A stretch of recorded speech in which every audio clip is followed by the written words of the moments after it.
بسم الله الرحمن الرحیم.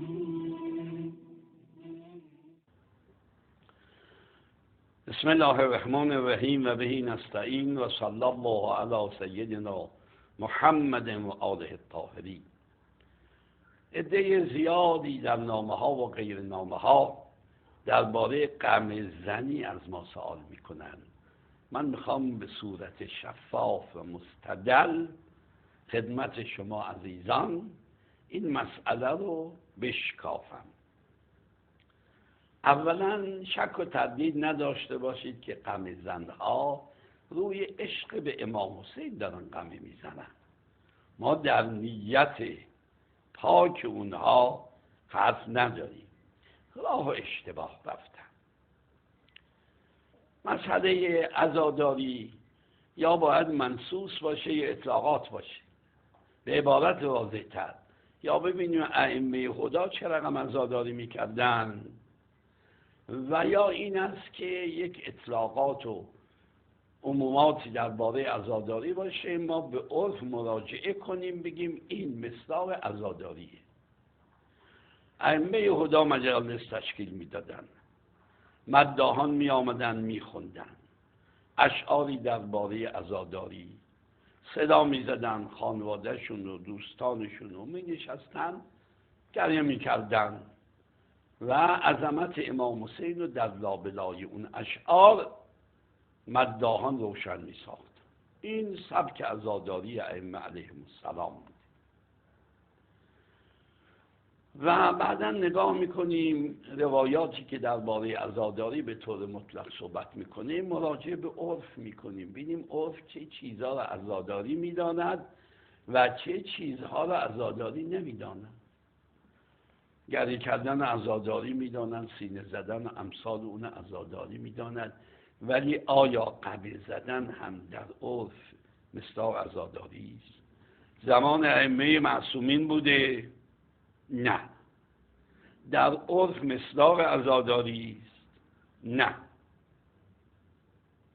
از این گذشته این قبر زدن باعث شده است که دشمنان ما به وسیله آن دنیا رو بر ضد ما بشورانند، یعنی ایجاد تنفر کنند.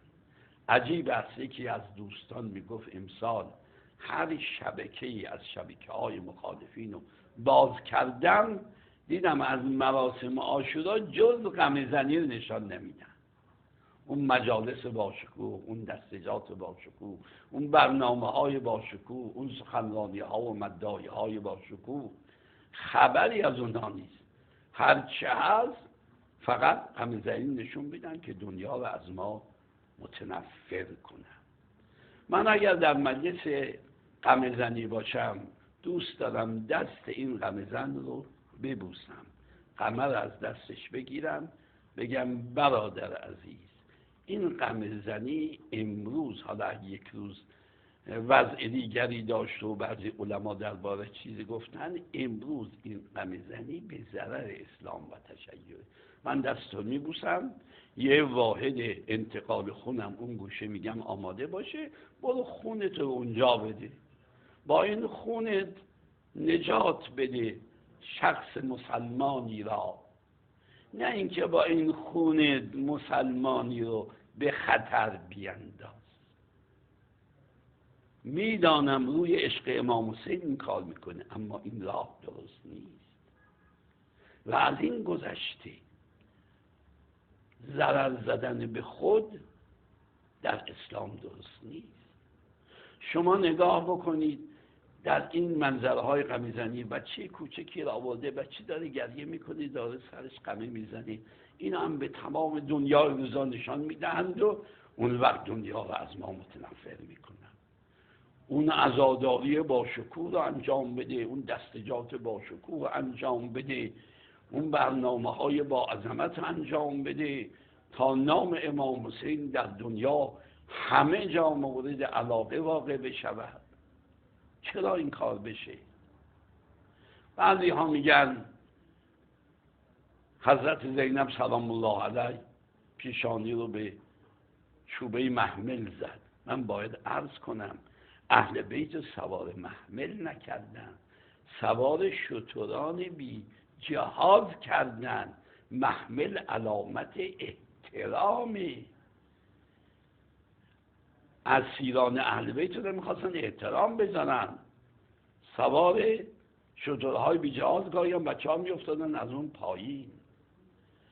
چند تا کتاب معروف و معتبر من دیدم، یکی ارشاد مفیده، یکی مال ابو مخنفه، یکی کتاب دیگری است که امام حسین شب عاشورا به خواهرش گفت خواهرم صورت تو خراش نده، لطمه نزن، گریبان تو رو هم چاک نکن.